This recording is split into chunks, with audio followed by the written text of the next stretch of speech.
Growing up in Arizona, I was steeped in the land's myths and legends. Native traditions, strange vortexes, UFO sightings, and countless stories of the unknown surrounded me. They fascinated me from an early age. I spent much of my time wandering the desert and mountains, hunting, camping, exploring the vast wilderness. It became my second home, and I felt as though I truly belonged there, deep in the heart of the Arizona wild. One late spring day, I ventured out on one of my many trips. I had a habit of straying off the beaten path, and after hours of aimlessly wandering, I stumbled upon a small cluster of old mud adobe houses. The air was still, the sun hanging low in the sky, and as I approached, a few figures emerged from the doorways, eyeing me curiously. After a brief exchange between them, they seemed to agree that I wasn't a threat. One of the elders, an older man dressed in traditional Navajo clothing and a headdress, approached me slowly. His gaze was steady yet kind, as he asked if I was lost or in need of assistance. "I'm not lost," I told him, "but I am intentionally wandering." He chuckled softly, his deep voice a sound of ancient wisdom, and invited me to join him for a meal with his family. What followed was one of the most surreal and memorable experiences of my life. The time spent with him felt like stepping back in time. We shared stories around the fire, swapping tales of family, history, and life in the wild. As the evening unfolded, more members from the surrounding houses joined us, and I quickly sensed that they didn't often have outside visitors. Their hospitality was generous, and the longer we spoke, the more their stories took an eerie quality, full of ancient secrets. However, there was one man who didn't speak a word. He just sat quietly, watching me with an intensity that unsettled me. During our conversation, I mentioned my annual walkabouts, long solo hikes into the wilderness that I took every September. The silence of the elderly man suddenly broke. He stood and walked over to me, sitting at the circle's edge, and asked me to join him on the ground. He spoke slowly, almost reverently, recounting his own walkabouts from years past. He described a canyon he once ventured to, a place he called dangerous but magical, telling me that I would see the world differently if I returned. The weight of his words hung in the air, and I knew deep down that I would return to this place. Later, he invited me to his home, a small weathered structure.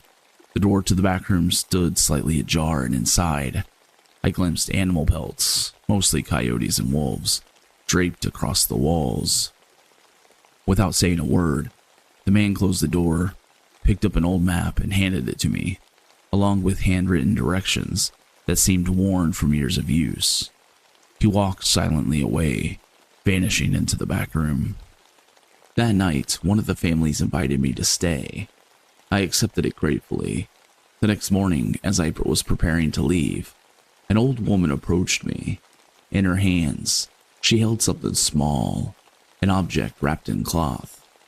She handed it to me with the quiet command, "Dip your bullets in the white ash at the hottest part of the fire." Then, without a word, she turned away. As the months passed, curiosity gnawed at me. But September came, and I packed up for my walkabout. As I was preparing, I found the talisman the woman had given me in the drawer. Something inside me told me to take it, so I packed it carefully into my gear and set off on the journey. The drive was long, the road marked on the old map overgrown and hard to find. By the time I reached the Forest Service Road, it was much later than I had anticipated, so I decided to camp and start my hike in the morning. The next day, after several hours of hiking on a forgotten trail, I came upon a narrow crack in the cliffs. There was a stream running through it, the water only waist deep, but too narrow for a kayak or a canoe.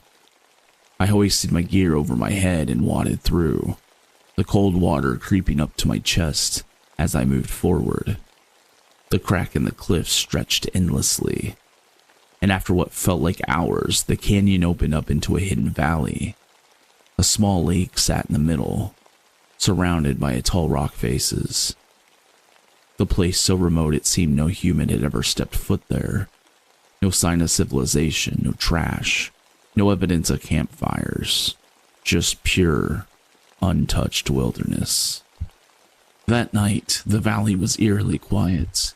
No birds, no frogs, no wind, nothing. The silence pressed against me like a weight. The next morning, I set out to explore the valley. Despite my previous experience with mountain lions, I felt at ease, even though I always keep my gun at my side when hiking. Hours pressed as I trekked, and eventually, I found a narrow path leading up the side of a cliff. It led to caves that seemed to invite me in. I entered one cautiously, calling out to make my presence known. The cave was vast, a single chamber that stretched back a couple 100 feet. My headlamp cut through the darkness, revealing no tracks except my own. But then, at the back of the cave, my light fell upon something that made my heart stop. A pile of bones.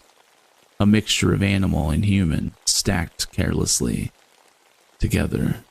Amid the bones was a small, ancient candle sitting on a natural stone shelf. It was old, the wax hardened and blackened. But it wasn't the candle that chilled me to my core.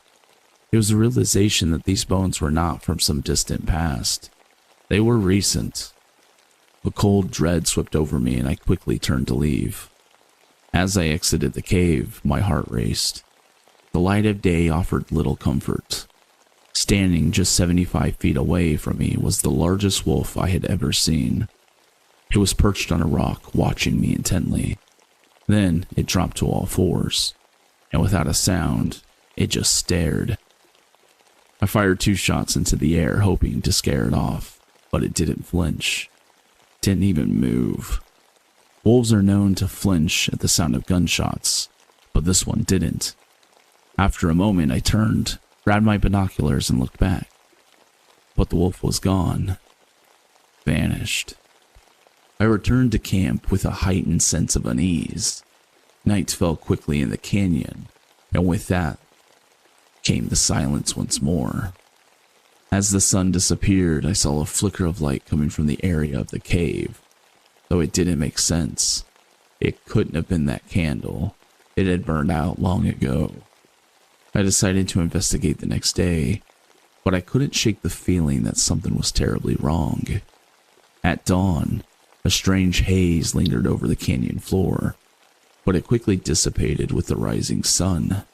I gathered my things and headed back towards the cave. As I climbed higher, I stumbled upon another cave entrance, smaller than the first. A twisted juniper stood at the mouth, its branches adorned with strange objects, bones, old artifacts, and what looked like Native American relics. Something about it felt wrong, but curiosity pushed me forward, and I entered the cave. The walls were covered in ceremonial paintings, their vivid colors clashing with the dark shadows. The deeper I went, the colder it became. By the time I reached the back of the cave, I found an altar made of wood and bones. But the most disturbing sight was a small, pale figure sitting on the ledge high above me. Her face painted white, a crown of branches adorned with 2 small antlers. I stared at her for a few moments, convinced she was a long dead relic. But then I heard a faint voice. An ancient, unintelligible language. When I looked up again, the figure was gone. Panic seized me. I bolted from the cave, my headlamp flickering as I felt someone close behind me.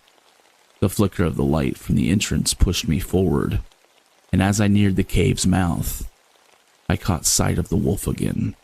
This time it stood upright, looming over me, its gaze unblinking. Back to camp, packed my things up as quickly as I could, and set up a fire larger than usual, hoping the flames would keep whatever was out there at bay. That night the wolf returned, walking towards me with a slow, deliberate gait. I fired, the shots hitting its body, but it didn't even notice. I emptied my magazine, my gun clicked empty, but the creature didn't stop. My hand shook as I fumbled for my backup ammo. As I reached into my bag, the talisman the woman had given me slipped from my pack. I clutched it, remembering her words. Dip your bullets in the white ash. I grabbed an arrow, dipped it into the ash from my fire, and shot. The arrow struck the wolf, and he let out a terrible scream, a sound like nothing I had ever heard. The creature spun and ran back into the trees. When he did, I saw the woman with the antler crown standing by the tree line, waiting for him.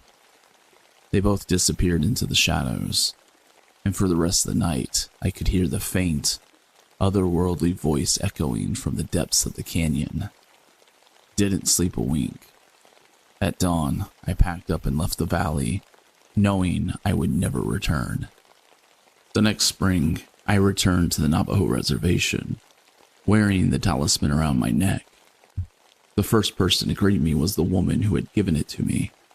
She embraced me tightly and whispered, "You heard me."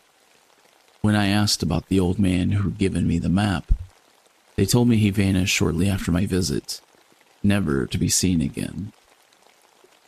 I tried to tell them what had happened, but no one would let me. An old man in the corner muttered a word under his breath, one I had never heard before, untouched. I later found out that meant skinwalker in Navajo.